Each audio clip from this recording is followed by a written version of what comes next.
जय हिंद। आज competitive assignment का एग्ज़ाम हुआ था।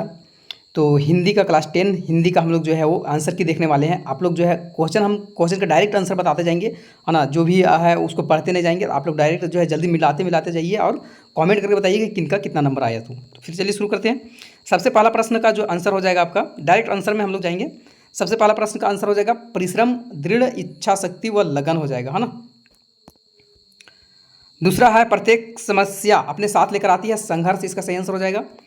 तीसरा प्रश्न आता है कि प्रत्येक संघर्ष के गर्भ में क्या निहित होता है, तो विजय निहित होता है।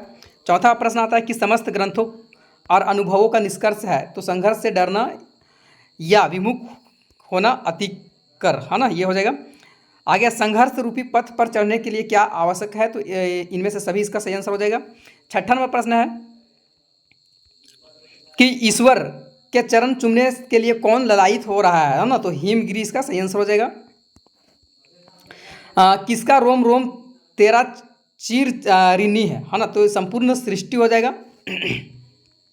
आगे है तू आदि से मुक्त, है ना, खाली जगह में भरना है तो अंत भरा जाएगा। आगे है कि सत्य कथन छांट कर लिखना है ना, तो यहाँ में से ये सही हो जाएगा। ईश्वर के चरणों में धरती अंबर नतमस्तक है ना। 10वां है कि जगत पिता किसे कहा गया है, तो ईश्वर को कहा गया है। 11 नंबर की वाक्य के दो अंग होते हैं, उद्देश्य और विधेय। 12 नंबर की किस वाक्य में एक उपवाक्य और प्रधान तथा अन्य उपवाक्य उस पर आश्रित होते हैं, तो मिश्र में हो जाएगा। आगे 13 नंबर की संयुक्त वाक्य का उदाहरण जो है यहाँ बताना है कौन सा है, तो रात हुई और चारों ओर सन्नाटा छा गया। वाच्य का शाब्दिक अर्थ क्या होता है, तो बोलने का विषय। आगे बच्चों से बैठा नहीं जाता, ये किस प्रकार का वाच्य है, तो भाववाच्य। आगे राकेश से रोया नहीं जाता, किस तरह का वाच्य है, तो राकेश से रोया नहीं जाता, वाक्य का कृति में बदलना है, तो राकेश नहीं रोता है। आगे प्रश्न आता है आपका 17 नंबर की उपयुक्त गद्यांश जो है वो किससे लिया गया है, तो लखनवी अंदाज, इसका 17 नंबर का सही हो जाएगा। आगे पाठ के लेखक कौन है लखनवी अंदाज का, तो यशपाल। ये देखिए इस सब क्वेश्चन का आंसर हम बताए हैं और इंपॉर्टेंट क्वेश्चन में सारा क्वेश्चन हिंदी में लगभग आधा से ज़्यादा मिला हुआ है। लेखक कौन से डिब्बे में खाली समझकर चढ़ने गए थे, तो सेकेंड क्लास। आगे है कि ट्रेन के डिब्बे में पहले कौन बैठा था, तो एक वास्तविक नवाब बैठा हुआ था, है ना। आगे प्रश्न आता है कि डिब्बे में लेखक के प्रवेश करते ही नवाब साहब के आंखों में कैसा भाव था, तो नवाब साहब के जो आंख में जो भाव था वो असंतोष था, है ना, असंतोष हो जाएगा। भगत जी गाना गाते समय क्या बजाते थे, तो खंजरी बजाते थे, खंजरी हो जाएगा। पहली बार कस्बे से गुजरने पर हवलदार साहब की मूर्ति पर क्या देखकर चौंक गया, तो रियल चश्मा, है ना, कि सच का मतलब मूर्ति जो है वो मूर्ति है, रियल चश्मा है। पान वाला कैसा आदमी था, तो काला मोटा और खुशमिजाज आदमी था। नेताजी की मूर्ति पर सरकंडे का चश्मा किसने लगाया था, तो किसी बच्चे ने, या फिर तो हवलदार साहब ने, तो हवलदार साहब ने लगाया था, तो हवलदार साहब हो जाएगा।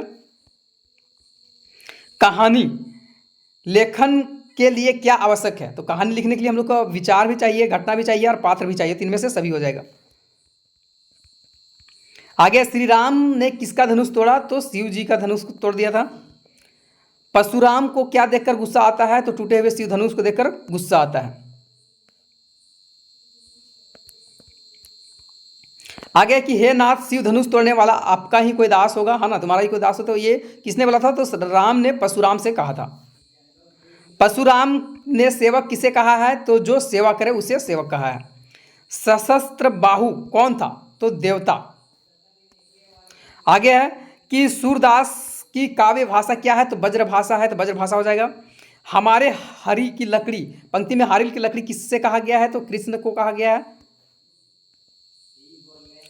परशुराम के गुरु परशुराम गुरु के ऋण को कैसे उऋण होना चाहते हैं, है ना, तो परशुराम जो है वो धनुष जोड़कर ऋण चुकाकर या गुरु की भक्ति या फिर धनुष तोड़ने वाला का वध करके, तो धनुष तोड़ने वाला के वध करके। कभी बादल से गरजने के लिए क्यों कहता है, तो हरियाली को लाने के लिए। आपकी दृष्टि में बादलों को किसका प्रतीक हो सकता है, तो बादल जो है वो गर्जन या वर्षा या फिर तो पौरुष की क्रांति या सौंदर्य का, तो गर्जन का हो जाएगा। माता का आंचल कहानी का लेखक कौन है, तो शिवपूजन सहाय। आगे जब खाएगा बड़े बड़े कोर तब पाएगा दुनिया में ढोर। यह कथन किसका था? तो ये कथन जो था वो माता जी का कथन था। गुरुजी के भेजे गए लड़कों से बचकर कौन 9 2 11 हो गया था? हाँ तो बैजू। आगे है कि भोलेनाथ ने किसकी गोद में शरण ली? तो मैया की गोद में शरण ली। तो ये 40 प्रश्न था। आप कमेंट करके बताइए कितना सही हुआ सो।